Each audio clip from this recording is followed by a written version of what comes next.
सभी बच्चों के लिए बेसिक सम संख्या, विषम संख्या और प्राकृतिक संख्या का ज्ञान दिया जाएगा।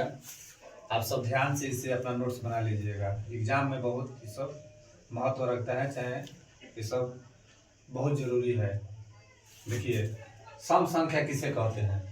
सम संख्या वो ऐसी संख्या जो दो से पूरी कट जाए।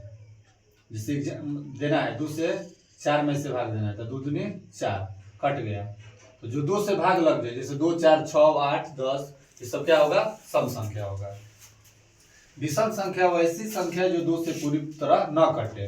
जैसे 2 से भाग देने पर एक में 2 से भाग देने पर नहीं कटेगा। 1 3 5 7। प्राकृतिक संख्या गिनती के संख्या को क्या कहते हैं? प्राकृतिक संख्या। गिनती के संख्या को क्या कहते हैं? प्राकृतिक संख्या। 1 2 3 4 डॉट डॉट इन्फिनिटी, मतलब महासंख्य, पदुम 10 पदुम, जितना गिनते चल जाओ, मतलब गिनती की संख्या लगातार। पूर्ण संख्या में प्राकृतिक संख्या के रूप होता है, लेकिन पूर्ण संख्या में शुरू में सिर्फ लगा देना है 0 लगा देने से वो पूर्ण संख्या के रूप लेता है। 0 उसके बाद में 1 2 3 4 5 डॉट डॉट, मतलब इसका भी अनंत होता है, इन्फिनिटी। आभास संख्या को ही रूढ़ संख्या कहते हैं। कभी कभी पूछता है कि आभास संख्या को किस नाम से जानते हैं? रूढ़ संख्या। वो ऐसी संख्या जो एक या अपने आप से कटे, उसे क्या कहते हैं? आभास संख्या या रूढ़ संख्या।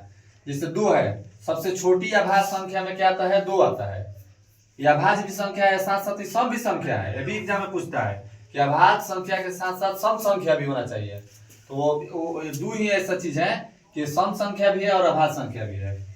तो इसको याद रखना है। 2 3 5 7, जिससे में 2 से भाग देने पर 2 से कटेगा, नहीं तो 1 से कटेगा।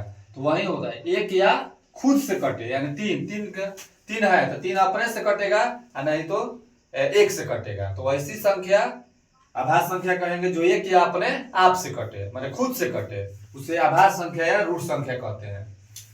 सआभास संख्या वैसी 2 संख्या लगता वैसी 2 संख्या लेना है कि जिसका एचसीएफ मान महत्तम 1 है। जैसे मान लो कि हम 3 ले लिए, 5 ले लिए, तो इसके महत्तम निकालेंगे तो 3 में 5 से तो 1 बार में जाएगा 3, यहाँ बचा 2, फिर ये वाला यहाँ आता है, फिर यहाँ कितना होगा? 1 बार में जाएगा 2, 1 बचा, 1 में फिर इसको 2 से हम डिवाइड करेंगे तो 2 बार में गया, 2 से कट गया, तो एचसीएफ कितना आ गया? 1। कौन संख्या हो जाएगा? तो बाबू सआभास संख्या हो जाएगा। ये सब ध्यान रखना है। इससे आगे अगला वीडियो में हम बनाएंगे। आप सब इसे नोट्स जरूर बनाए आप सब। धन्यवाद।